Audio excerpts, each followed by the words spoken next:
L'esprit de contrôle, c'est le sujet dont j'aimerais vous parler aujourd'hui.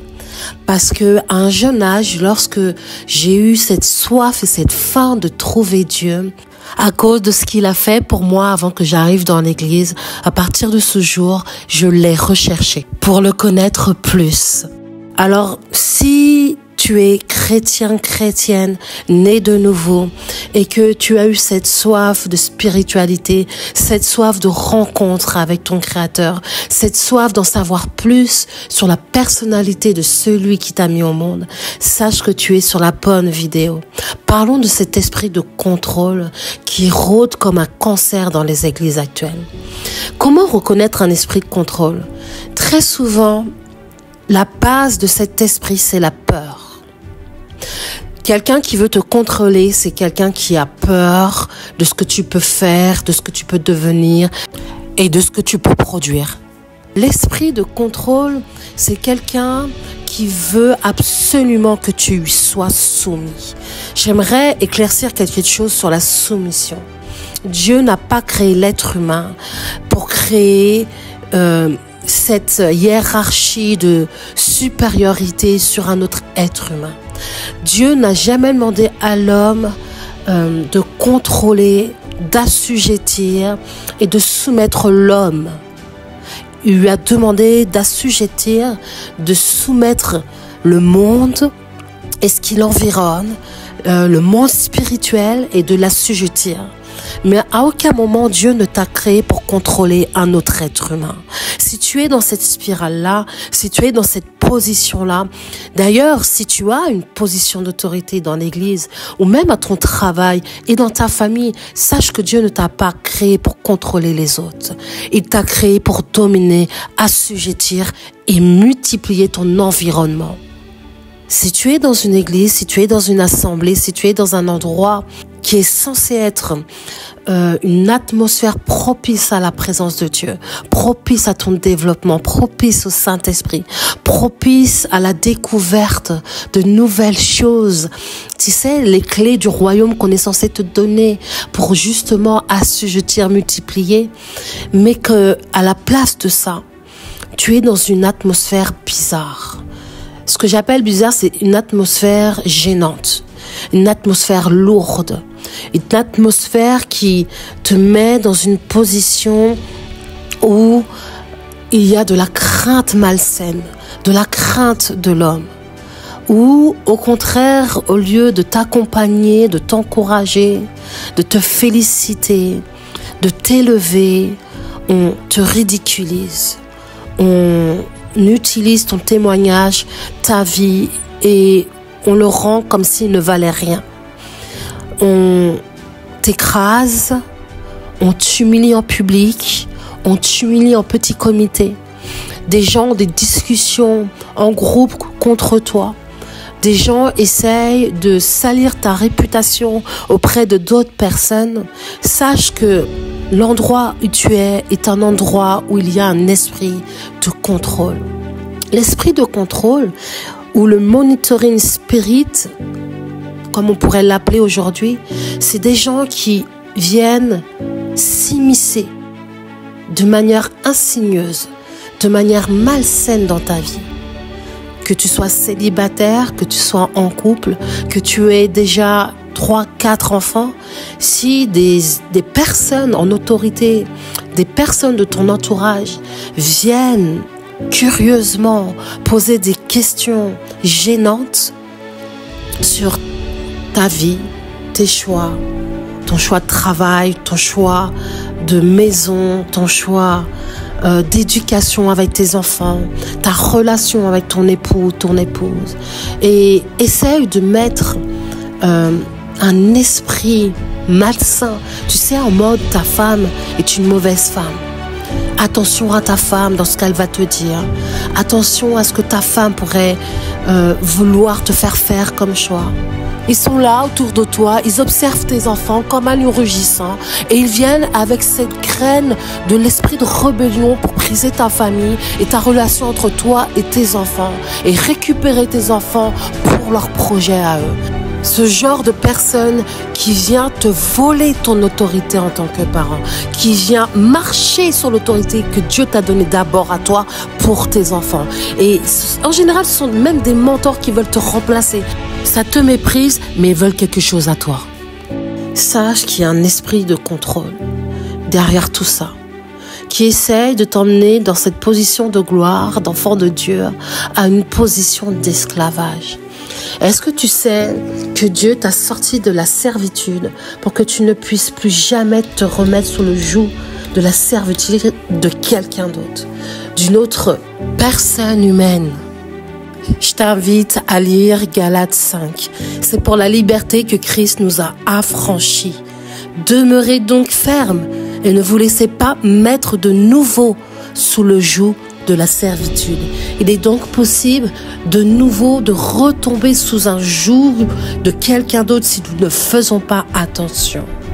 On ne peut pas se dire de Dieu, se dire du royaume, se dire vouloir servir Dieu, d'avoir été appelé pour quelque chose de spécial et puis assujettir encore les autres.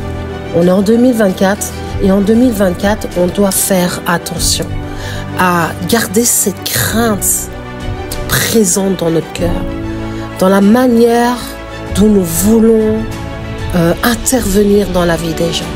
On doit avoir de la crainte dans notre cœur et faire attention à ne pas être intrusif dans la vie des gens, à ne pas être une intrusion dans la vie des gens. Lorsque les gens arrivent à l'église, tout comme moi, je suis arrivée un jour à mon jeune âge à l'église, les gens ne cherchent pas un nouveau bourreau. On ne cherche pas quelqu'un qui va dominer sur nous. On ne cherche pas quelqu'un qui va nous remettre une corde dans le cou pour nous dire « Reste bien assis à côté de moi et fais tout ce que je te dis ». Absolument pas. Il est important de faire attention comment psychologiquement, spirituellement nous intervenons dans la vie des gens, que ce soit en positif ou que ce soit d'une manière néfaste. Si je reviens au commencement de la Genèse, chapitre 1, verset 27, Dieu créa l'homme à son image. Il le créa à l'image de Dieu. Il créa l'homme et la femme. L'homme et la femme. Et Dieu les bénit et Dieu leur dit, soyez féconds, multipliez, remplissez la terre et l'assujettissez.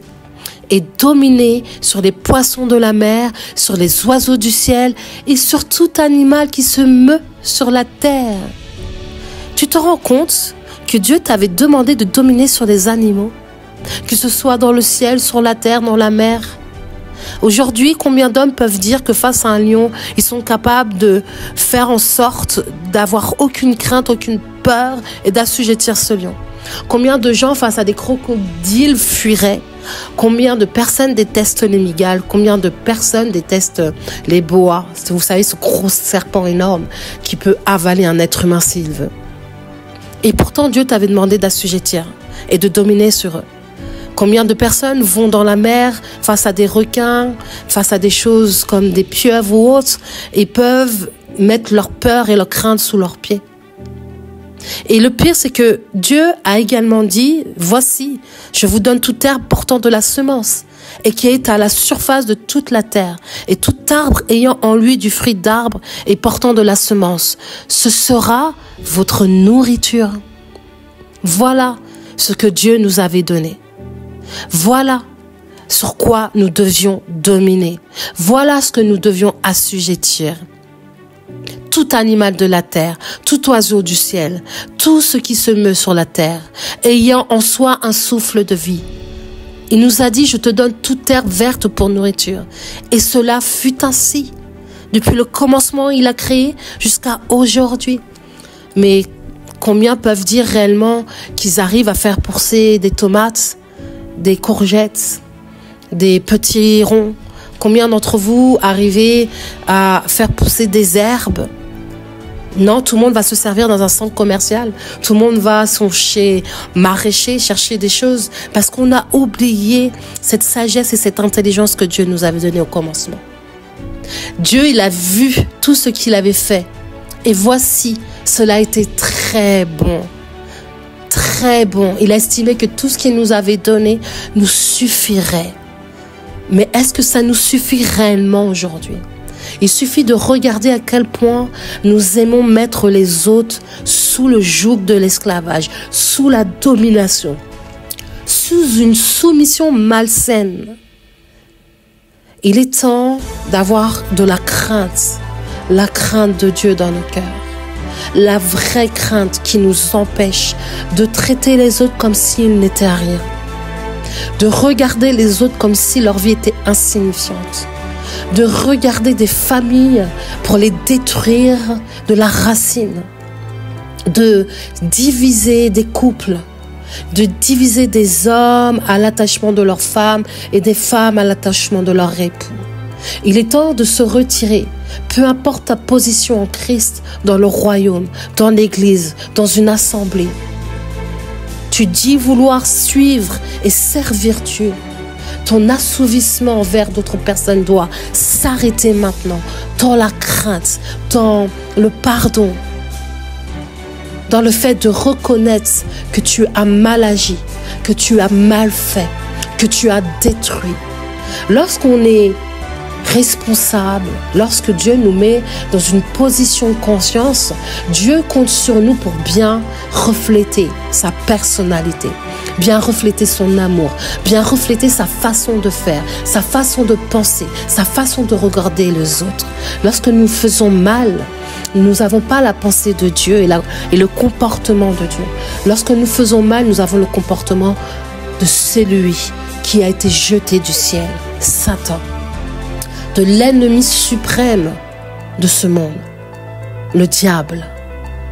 On a le choix de construire comme Dieu le fait, de rebâtir sur des ruines comme Dieu veut le faire, ou d'être le destructeur, celui qui détruit des vies, celui qui détruit des rêves, celui qui détruit des familles, celui qui détruit des couples. Peu importe la raison, peu importe le couvert que tu prends pour justifier, peu importe l'importance que tu aimes donner à ce titre et cette position que tu as dans l'église. Si tu fais mal aux yeux de Dieu tout court. Si tu détruis pour Satan. Si tu humilies pour Satan. Si tu juges pour Satan. Dans le royaume de Dieu, toutes ces choses sont illégales. La jalousie, la méchanceté, le vice, le complot, la médisance, la séduction, l'esprit de contrôle est illégal dans la vie des brebis de Dieu. J'aimerais t'emmener dans un verset qui, selon moi, en tout cas, si j'étais pasteur, si j'étais dans une position de responsable, de mentor dans une église, mais tu peux aussi le prendre dans ta position au travail ou dans ta position dans ta famille. Il y a un verset en Jérémie 23, 1. Et si on le lisait plus souvent dans les églises, à toute personne ayant des responsabilités, certainement que beaucoup de choses seraient épargnées, évitées. Il est dit, « Malheur aux pasteurs qui détruisent et dispersent le troupeau de mon pâturage. » Là, Dieu te rappelle que le troupeau que tu as, peu importe où tu es, dans ton église, que ce soit en France, en Afrique, en Espagne, en Italie, au Brésil, en Inde, en Allemagne, aux États-Unis, bref, le troupeau que tu as ne t'appartient pas. C'est le troupeau de son pâturage à lui, à l'Éternel. C'est pourquoi ainsi parle l'Éternel, le Dieu d'Israël, sur les pasteurs qui paissent mon peuple. Il vous parle. Il parle à ceux qu'il a mis en autorité. Vous êtes censés paisser mon peuple. Paix mes brebis. Dans la figuration religion chrétienne, ça fait une allusion à la parole de Jésus adressée à Saint Pierre lorsqu'il lui confie sa charge de pasteur. paissez ou paie mes agneaux, paissez ou paie mes brebis. Ça veut dire emmène mes brebis vers les bonnes herbes, la bonne nourriture, c'est vers le bon pâturage, la bonne colline. Emmène mes brebis manger ce qui va les nourrir et qui va leur faire du bien. Emmène-les brouter, emmène-les avoir ce que je leur réserve. Donne-leur les clés du royaume, celles que je vais te faire découvrir, toutes ces révélations que je vais te donner. Donne-leur. Elles ne sont pas pour toi, elles sont pour mes brebis. Toutes les révélations que je vais t'insuffler par l'onction, par le Saint-Esprit, tous ces moments où tu passes à prier pour donner la nourriture à mes brebis, donne-leur. Emmène-les sur de verts pâturages. En Jérémie, un peu plus loin dans la continuité du verset 1, il est dit « Vous avez dispersé mes brebis, vous les avez chassées, vous n'en avez pas pris soin. Voici, je vous châtierai à cause de la méchanceté de vos actions, dit l'Éternel. » C'est pas moi qui le dis, c'est ce verset. Dieu le dit clairement. Tu as dispersé mes enfants. Tu as chassé même des enfants dans ton église, dans ton assemblée, dans les lieux de culte. Vous n'en avez même pas pris soin. Vous les avez châtiés à cause de votre méchanceté, de vos actions. Écoute la suite. Et je rassemblerai le reste de mes brebis de tous les pays où je les ai chassées. Je les ramènerai dans leur pâturage. Elles seront fécondes et multiplieront. J'établirai sur elles des pasteurs qui les paîtront. Elles n'auront plus de crainte, plus de terreur, et il n'en manquera aucune, dit l'Éternel. Waouh! Juste ça recadre les choses. Si dans une église tu as vécu des choses qui n'étaient pas selon la parole de Dieu, selon le cœur de Dieu, et que tu as été chassé, tu as été rejeté, les gens t'ont dit de partir avec une méchanceté qui est à vomir. Sache que Dieu, lui, va chercher chacune de ses brebis parce qu'il les connaît par son nom et qu'il va les récupérer. Et toutes ces personnes-là, il les ramène dans une bonne église avec un bon pasteur qui choisira pour toi. Fini la peur, fini la crainte, fini la terreur. Fini toutes ces choses malsaines, fini le monitoring spirit, fini la surveillance, fini la manipulation, fini l'esprit de contrôle, fini toutes ces choses qui ne reflètent absolument pas la gloire, la grâce, la justice et l'équité de Dieu. Plus loin, en Jérémie 23:5, il continue. « Voici les jours viennent, dit l'Éternel, où je susciterai à David un germe juste. » À la place de David, tu peux mettre ton prénom. Il régnera en roi et prospérera. Il pratiquera la justice et l'équité dans le pays. Il y a quelque chose de très fort chez l'être humain que Dieu a mis puisqu'il a été créé à son image et à sa ressemblance. C'est l'intuition, ce sentiment où tu sais au fond de toi, dans ton cœur, dans ton esprit, que quelque chose ne va pas dans l'endroit où tu as mis tes pieds. Peu importe la réputation de cet endroit où tu es, qui à l'extérieur a l'air beau, mais à l'intérieur est très, très néfaste pour ta vie. Il est temps que tu laisses le Saint-Esprit te parler. Et demande-lui, Seigneur, est-ce que je suis dans une bonne église? Est-ce que je suis au bon endroit? Un endroit, une terre où je vais pouvoir me développer dans la paix, dans l'amour, dans la joie et dans la sécurité. Est-ce que je demeure dans une église où on estime ma vie, même si je suis la plus petite ou le plus petit aujourd'hui? Est-ce que les gens qui sont en autorité dans cet endroit ont cet esprit de contrôle ou au contraire sont le reflet de l'Esprit de Dieu? Voilà pour cette première vidéo. J'ai envie de te dire que ce n'est pas fini tant que ce n'est pas fini.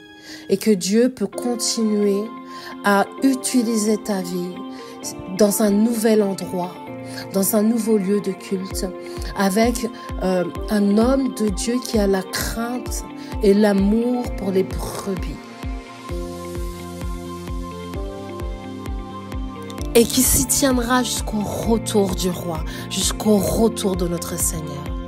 Sache que l'esprit de contrôle dans un endroit n'est absolument pas normal. Dieu ne t'a pas appelé à te mettre sous le joug de la servitude d'un autre être humain. Soyez bénis. Active la cloche de notification pour avoir la suite sur l'esprit de contrôle.